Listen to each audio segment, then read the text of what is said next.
पनीर इस सदी की सबसे खराब वस्तु है जबकि लोग हमारे पनीर कॉमन तो चीज में। प्रोटीन के लिए कहते हैं बहुत हेल्दी है, पनीर खाओ, प्रोटीन डाइट बढ़ेगी। अच्छा, पनीर से प्रोटीन मिलता है, कैल्शियम मिलता है। अच्छा, मुझे ये बताओ हाथी को प्रोटीन कहाँ से मिलता है? So, yeah, apparently you must not eat paneer because rhinos and elephants don't eat paneer. That is Acharya Manish. People send me his videos all the time and ask me to debunk them. But before I point out that human digestive systems don't work like rhinos, I felt it's important to appreciate why content like this goes viral in the first place. How did we reach a point where someone can tell us that paneer damages the liver? And many of us seem to trust this kind of content more than our high school biology textbooks. I mean, look, this is the internet and we enjoy conflict. And some of you probably clicked on this video because you enjoy watching someone else get fact checked. But the spectacle of reaction videos doesn't really help people change their minds. It's just entertainment for those that are already convinced that one side is wrong. And it's a grave insult for the side that believes that he is right. So to break out of that loop, my idea of a reaction video is to first try and understand why people might find value in something you and I might find scientifically incorrect. So picture this. You're standing outside a rural primary health sector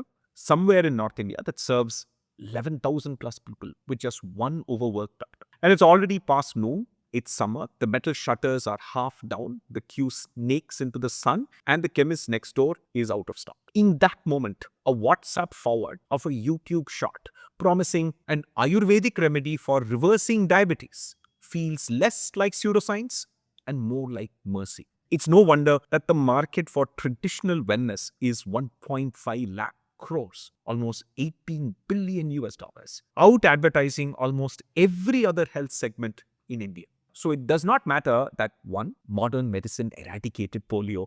India once had 60% of the world's polio cases, and for a decade it has had zero. Two, it eradicated smallpox. The last Indian patient was recorded in May 1975. 4 decades on, not a single case, thanks to a vaccine. 3, across India, maternal mortality has fallen by a factor of 6 from 1990 to 2023, simply by ensuring more births happen in a clinic as opposed to happening at home. Infant mortality has plummeted by 80% thanks to vaccines and better post-birth care. 5, life expectancy has gone up from 32 in 1947 to 70 plus today thanks to modern medicine. Number 6, the Green Revolution increased food production by 6 times, preventing famine and giving us the demographic dividend that is powering our current economic growth. 7, the White Revolution turned a world where the average farmer owns just 2 to 3 cows into a powerhouse that produces 22% of all milk in the world and drastically reduced protein deficiencies in India. Number 8, adding cold storage to our food supply chain has reduced food waste due to spoilage by 30%. Number 9, fortification of rice and wheat and iodization of salt has fixed some of the worst deficiencies India used to suffer in the past. But none of this matters because regardless of the achievements of modern science and medicine, the ground reality for most Indians is that access to healthcare is scarce. In many villages, the doctor-to-patient ratio is 1:11,000, light years away from the WHO ideal of 1:1,000. Only Tamil Nadu, Kerala and Karnataka have better ratios than the WHO recommendation. Modern care is expensive. We cannot deny the fact that unless you are in the top 5% of rich Indians, most visits to hospitals have the potential to bankrupt. Algorithms amplify hope. One late night search for joint pain remedy means a parade of slick talking gurus on every app you open, and cultural memory runs deep. Ayurveda is not just medicine, it's your grandmother's kitchen chef. The herbs she used to help you with a sore throat, it's temple prasad, and this memory is easily exploited. So when naturopathy and Ayurveda influencers promise cure-alls, no side effects, no bills, they're filling a gap we have not bridged as a society yet. In rich countries where scientific healthcare is freely available to all citizens, belief in pseudoscience is very low. So it was important to first bring some empathy and acceptance in appreciating why so many people believe in this kind of content before using science to challenge it. Despite the obviously provocative title of the video, which I will be honest, was just to make you click and watch. That's just how YouTube works. The focus is on ideas, not the individual. This is not about Acharya Manish. There are thousands of similar content creators who spread pseudoscience while using scientific terms in wrong ways. And again, my aim is to give you thinking tools to do this yourself for any content you see. So, with that background, let me turn on the sarcasm switch and let's get into it. अगर कोई दवाई को छुड़वा सकता है आपकी तो ये अल्कलाइन वाटर है। ये सिंपल पानी को हमने खीरा, पुदीना, धनिया, गाजर, नींबू डाल के छोड़ दिया। 12 घंटे में इसमें बैक्टीरिया बढ़ जाएंगे, good bacteria. In 2013, Alberto Brandolini coined a law that says the amount of energy required to debunk bullshit is an order of magnitude higher than the energy needed to produce it. And this is a great example of this. Let's count the number of factual errors in just 11 seconds. It will take me way longer than 11 seconds to fact check every single error here. 1. Alkaline water should not make you stop actual prescribed medicines. That is just dangerously wrong advice. 2. If you want lacto-fermentation to happen, you cannot add limes or mint. Limes are acidic and will kill bacteria. And pudina is strongly antimicrobial. Consider pani puri water. Its entire history is one of taking potentially unsafe to drink water and adding things to kill parasites and microbes. Acids like tamarind and lime juice. Antimicrobials like spices and pudina. 3. And even if you remove the pudina and lemon, fermentation is not going to happen in 12 hours. And you also have to ensure that all your vegetables are fully submerged or you will get fungus. That is pretty bad for you. 4. And after fermentation, that water will be acidic, not alkaline. Because lactobacteria produce lactic acid. If you want to understand how this works in detail, watch my video on lactofermentation. 5. And finally, alkaline foods do nothing for you. You cannot change your body's pH by eating alkaline foods. If that was possible, we'd all be dead already. जिनकी भी sugar high रहती है, आप सब एक experiment करो। एक बड़ी परात लो जिसमें आटा गूंथते थे, उसमें करेला, नीम को बराबर और मात्रा में चॉप कर लो, चटनी बना लो उसकी, और उसमें खड़े होके पैरों से ऐसे ऐसे करो। 10 मिनट, 15 मिनट, 20 मिनट में आपकी जीभ पे स्वाद आ जाएगा करेले और नीम का। तो यानी कि मेरी बॉडी की सारी नसें, सारी मसल्स ब्लड से ट्रेवल करके वो नीम और करेले का असर जीभ तक पहुंचा है। तो सोचो मेरा ब्लड प्यूरिफाई हो गया। आधे घंटे बाद शुगर चेक कर लेना, कम हो जाएगा। अगर आपकी शुगर 500 दी तो 400 मिलेगी, 400 दी तो 200 मिलेगी। Sometimes on the internet, the best way to learn things is to say something outrageously wrong and then others will correct you. So this is a good opportunity to learn some basic biology. Because if your high school biology textbook had tear glimpse, the entire book will be drenched by now after watching this video. Very few fat-soluble molecules like nicotine, which is why nicotine patches work, and hormones can enter your bloodstream through your skin. Human skin is a tight, multi-layered barrier, and plant molecules are large, complicated chemicals that cannot enter via skin. And even if some tiny amount entered, blood vessels are much deeper. The lymph first drains most surface fluid. Entry of any molecules would be slow and minuscule, far below any dose used in real medicine or food. As for purifying blood, your body has its own filter team, liver, kidneys and lungs. When they work, nothing external cleanses blood. When they fail, you need a doctor, not a foot spa treatment of bitter gourd and neem paste. And here is the thing, neem and bitter gourd are great for health, and bitter gourd extracts have been shown to reduce blood sugar. But 1, they do not get absorbed through your feet.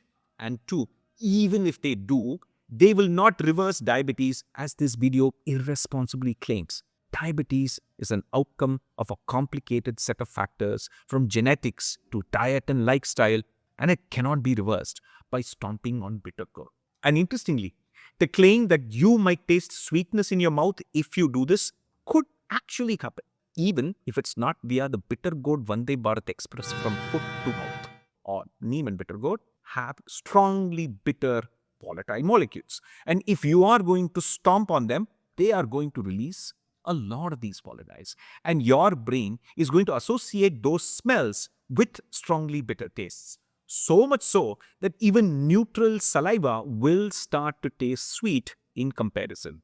It's a simple cognitive illusion. वो doctor के पास मुझे लेके गए और बोलते चश्मा नहीं लगवाना, अब कोई डॉक्टर साहब तरीका बताओ। तब मुझे दिमाग में ये पहली बार आया कि ऐसे रीजन पूछने चाहिए डॉक्टर से कि कोई और तरीका बताओ। और तरीका तो डॉक्टर ने बोला 5 बादाम और 5 भूरी मिर्चें और रोज रात को भिगो के रखनी है और सुबह उठ के चबा चबा के खानी है 2-3 महीने तक, और नंगे पांव जब ओस पड़ी होती है घास पे, गीली घास पे सुबह सुबह घूमना है। और 7वीं क्लास में मेरी उम्र 13 साल थी और आज मैं 49 साल का हो गया, अभी तक मुझे चश्मा नहीं लगा।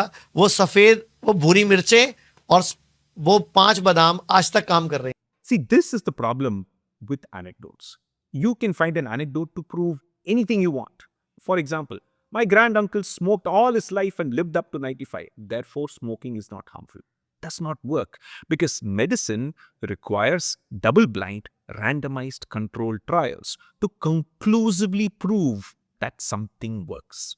You know what? The easiest thing for me would be to keep showing you videos of his and pointing out why your high school science textbook says something else. But I don't want to do that. This is not about him as an individual. It's about ideas. So let's actually take a small detour and understand why double-blind randomized controlled trials are the gold standard in evidence-based medicine. This scientific method is what gave us every medical breakthrough, every drug, every treatment in the last century. So it's one of the most important things that people understand very little about. Why? Randomized. Let's assume you have 100 hungry friends. You flip a coin for each person to decide who gets to eat samosa A, new recipe with paneer stuffing, or samosa B, usual recipe with potato. Now, your 100 friends are going to be of different types. Those that really like samosa, friends that don't care much for samosa, friends that prefer gulab jamun, protein-conscious bodybuilders. Now, if you don't randomize, you could end up with all the protein-conscious friends trying the paneer samosa and say it was amazing. And you don't want that. So, when it's randomized, all these different types of people end up being spread out fairly between the two kinds of samosas. That makes the groups comparable. 2.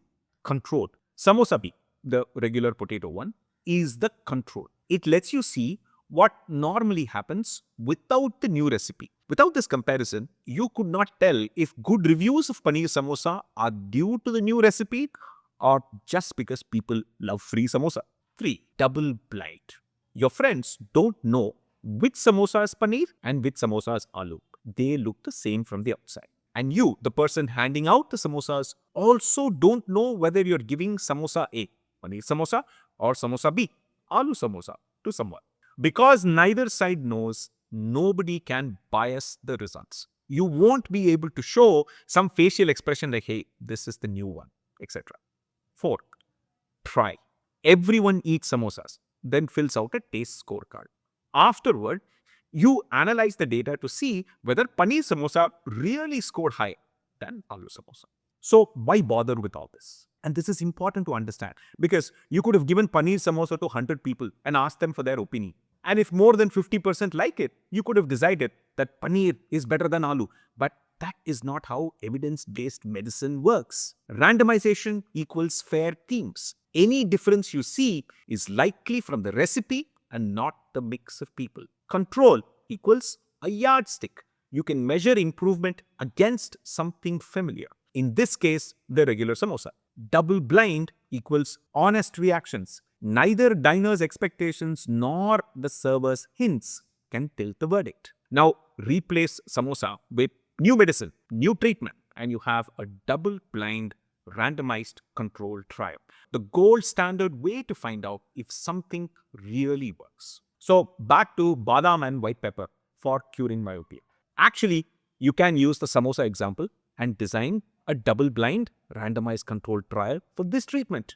Take 100 people with varying levels of eye power, randomly shuffle them into 2 groups. One group eats soaked badam and white pepper, buri mirch, and the control group eats soaked cashews and sesame seeds. Why that particular choice? So that the look and feel, taste and texture are somewhat similar to avoid biases. And the people eating them don't know if they're eating badam and pepper or cashew and sesame. And the people giving the snack also don't know. So it's double blind. Then after 3 months or so, everybody's vision is measured by an optometrist. With samosa, taste is subjective, but vision is objective. You can either see clearly or not.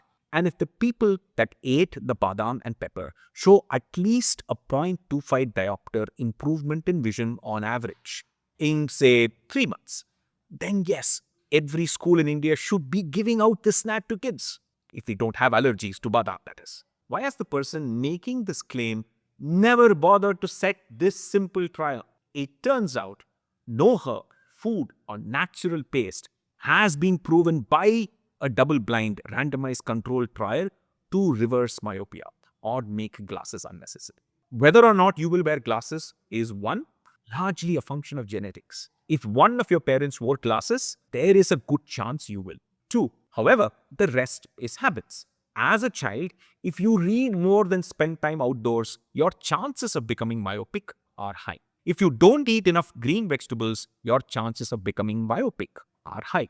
And might I point out one more thing? If your chacha is a geologist, maybe don't take his advice on throwing away your glasses. Speak to an ophthalmologist. जो मुर्गी का अंडा है, अब हम उसके menses खा रहे हैं। क्या हेल्दी डाइट है वो? 2 तरह का अंडा होता है, एक देसी अंडा, एक फार्मी अंडा। देसी अंडा मुर्गा मुर्गी के मिलन से पैदा होता है और उस अंडे से बच्चा होता है। जो फार्मी अंडा है, उस मुर्गी ने पूरे जीवन काल में मुर्गे को देखा भी नहीं होता। Let's start with menstruation. It happens in some, not all, female mammals. And mammals, like us, are animals that give birth to live young and feeds its babies with milk. Birds are not mammals. They lay eggs. They do not menstruate. Menstruation involves the shedding of the uterine lining called endometrium. Well, pregnancy does not occur during that particular cycle.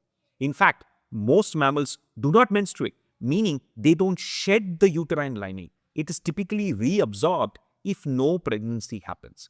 Humans and chimpanzees menstruate. Dogs, cats, cows, and elephants do not. And birds do not even have a uterus. The baby bird grows inside the egg. So, when a hen does not meet a rooster, the egg it lays is unfertilized, and that is what we eat. And every egg is designed to grow a full baby bird. So, fats, proteins, vitamins, and minerals needed to build muscle, bone, feathers, brain tissue, etc. So it is one of the most nutritionally dense foods you can eat. And since an unfertilized egg, that he calls farmy eggs, does not involve the death of a chick inside, it is vegetarian. In a country that is protein deficient like India, we should be eating more eggs, not comparing it with menstrual paste. जब आप छोटे बच्चे को दूध पिलाते हो तो उसके बाद आप उसको जब उल्टी कराते हो, उसको जब थपकी देते हो कि ज्यादा पी लिया, तो उसके मुंह से दूध निकलता है क्या?